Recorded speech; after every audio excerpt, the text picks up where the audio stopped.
Gunung Rumat atau Gunung Ain-Ain adalah sebuah bukit merah yang terletak di sebelah selatan makam syuhada Uhud, di samping Wadi Qonat, Madinah, Arab Saudi. Gunung ini disebut Gunung Rumat karena di situ Nabi SAW menunjuk 50 orang pemanah atau rumat untuk bersiaga dalam pertempuran Uhud yang dikomandani oleh Abdullah bin Jabir. Nabi SAW berkata, "Lindungilah pasukan kuda, jangan sampai mereka menerobos ke kita, dan tetaplah di tempatmu, kalah atau menang, jangan sampai mereka masuk dari belakangmu." Setelah kaum musyrikin kocar-kacir, para pemanah berteriak-teriak, rampasan-rampasan, sehingga mereka mengabaikan perintah komandannya.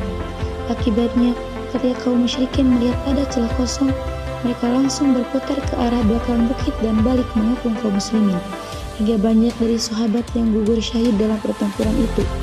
Rasulullah SAW pun rahangnya patah. Dalam pertempuran itu, seorang tentara musuh menyelinap di balik bebatuan bukit dan membunuh Hamzah, yang dijuluki oleh Nabi sebagai Syahid Asyuhada atau pemimpin para syuhada. Di sebelah tenggara Gunung Rumat terdapat masjid bersejarah dikenal dengan Masjid As-Subh dan Masjid Al-Ain-Ain.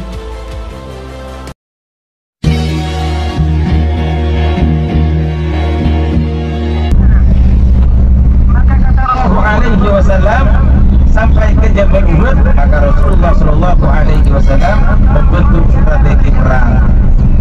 Ada sebagian kurang lebih 50 para sahabat ditaruh di Jabal Rumat. Nanti di situ ada Jabal Rumat, ada Bukit Kecil, tempat pasukan pemanah waktu perang Uhud. Ada sebagian yang ditaruh di Jabal Uhud. Setelah Rasulullah SAW membentuk strategi perang, maka Rasulullah menyampaikan kepada para sahabat, "Wahai sahabat-sahabatku," kata Rasulullah, "nanti meskipun kita dalam keadaan kalah ataupun menang, sebelum saya perintahkan tolong jangan berinjak dari tempat masing-masing." Rasulullah sudah menyampaikan, "Wahai sahabatku, nanti kalau kita keadaan menang ataupun kalah, sebelum saya perintahkan jangan berinjak dari tempat masing-masing." Jadi datanglah para kafir Quraisy, karena perang Uhud ini terjadi pada tahun ketiga Hijriah, tanggal 7 bulan Syawal, ya, tanggal 7 bulan Syawal, sekitar jam setengah 10. Jadi matahari sudah mulai tinggi. Karena datangnya orang kafir Quraisy yang jumlahnya 3.000 itu dari sebelah barat. Sehingga apa? Sehingga pandangan orang kafir Quraisy diganggu dengan sinar matahari, sehingga tidak melihat secara jelas kepada pasukan muslimin. Karena bentuk strategi perang dari pihak orang muslim bagus, sehingga yang 3.000 orang kafir itu menyerang sia-sia. Diserang dari depan tidak bisa, dari samping tidak bisa. Karena pandangan dari pihak orang kafir Quraisy diganggu dengan matahari, sehingga begitu mudahnya pasukan pemanah untuk meluncurkan anak panahnya untuk terang. Karena melihat temannya ada yang meninggal, diserang dari depan tidak bisa, akhirnya yang 3.000 orang kafir itu lari semua. Hartanya, senjatanya ditinggalin semua. Tetapi apa yang terjadi setelah itu? Setelah orang kafir sudah lari, senjatanya sudah ditinggali, hartanya sudah ditinggali, apa yang terjadi? Ternyata dari pihak pasukan pemanah ada yang tidak taat kepada perintah Rasul. Padahal sudah diwanti-wanti sebelumnya, meskipun kita dalam keadaan menang ataupun kalah, sebelum saya perintahkan, kata Rasulullah, jangan berinjak dari tempat masing-masing. Karena melihat harta dan senjata orang kafir Quraisy berjajaran di sekitar Jabal Uhud, nafsu. Kurang lebih 40 pasukan pemanah turun dari barisan perang, yang taat cuma 10 untuk mengambil harta dan senjata orang kafir Quraisy.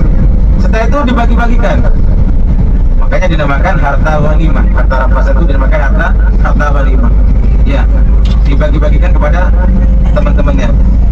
Nah, setelah itu pemimpin orang kafir Quraisy, Khalid bin Walid, melihat barisan perang dari pihak muslimin kocar-kacir. Akhirnya apa? Akhirnya Khalid bin Walid memerintahkan kembali untuk pasukannya untuk menyerang balik. Jadi pasukan kafir Quraisy menyerang lagi lewat belakang itu. lewat belakang naik ke Jabal Rumat. Atas ketidaktaatan perintah Rasulullah, fatal jadinya.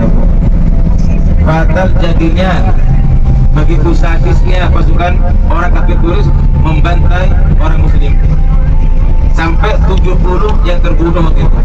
Sebab ketidaktaatan kepada perintah Rasulullah, akibatnya fatal. Sampai-sampai jumlahnya 70 para sahabat yang terbunuh waktu perang Uhud, termasuk paman tercinta Rasulullah, Sayyidina Hamzah, yang ditombak dari jarak jauh oleh Wahsy. Karena Wahsy kalau berhadapan secara langsung tidak berani. Wahsy sudah tahu bahwa Sayyidina Hamzah ini jagoan, jadi ditombak dari jarak jauh oleh Wahsy. Karena pas di atas kemaluan Sayyidina Hamzah, langsung jatuh Sayyidina Hamzah, langsung jatuh. Saking dendamnya waktu itu, Siti Hindun setelah melihat Sayyidina Hamzah terjatuh, lalu Siti Hindun langsung lari menuju ke Jabal Badar Sayyidina Hamzah. Setelah sampai ke Sayyidina Hamzah, saking marahnya Siti Hindun, hidung Sayyidina Hamzah dipotong, hidung Sayyidina Hamzah dipotong, hatinya, jantungnya dirobek-robek oleh Siti Hindun, dimakan, dikunyah, saking dendamnya, saking ambisinya, saking marahnya Siti Hindun itu. Yang paling menyedihkan Bapak Ibu, waktu perang Uhud Rasulullah hampir terbunuh. Seandainya Rasulullah tidak ditolong oleh Sayyidina Talha, Rasulullah terbunuh. Yang melindungi Rasulullah Sayyidina Talha ini sampai tertancap kurang lebih, ada yang mengatakan riwayat 60 anak panah, ada yang mengatakan 8 anak panah di punggungnya, sampai Sayyidina Talha terbunuh itu. Tapi Rasulullah menyampaikan kepada Sayyidina Talha, ya Talha, inta wajibun duhurul jannah, kamu wajib masuk surga.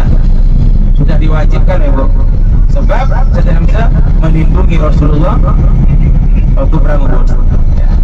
Ya Bu, Bu, Rasulullah dikabarkan sudah wafat. Setelah Rasulullah dikabarkan meninggal, tambah putar akhir lagi dari pihak orang muslimin barisan perangnya. Ternyata yang terbunuh bukan Rasulullah, tetapi Mus'ab bin Umair. Mus'ab bin Umair ini kalau memakai pakaian perang memang persis dengan Rasulullah. Rasulullah di mana? Rasulullah sudah ditolong oleh malaikat Jibril, dibawa lari ke Gua Uhud. Sampai sekarang Gua Uhudnya masih ada, tapi sekarang ditutup. Dulu sebelum ditutup banyak jemaah haji ataupun jemaah umrah yang mengunjungi Gua Uhud.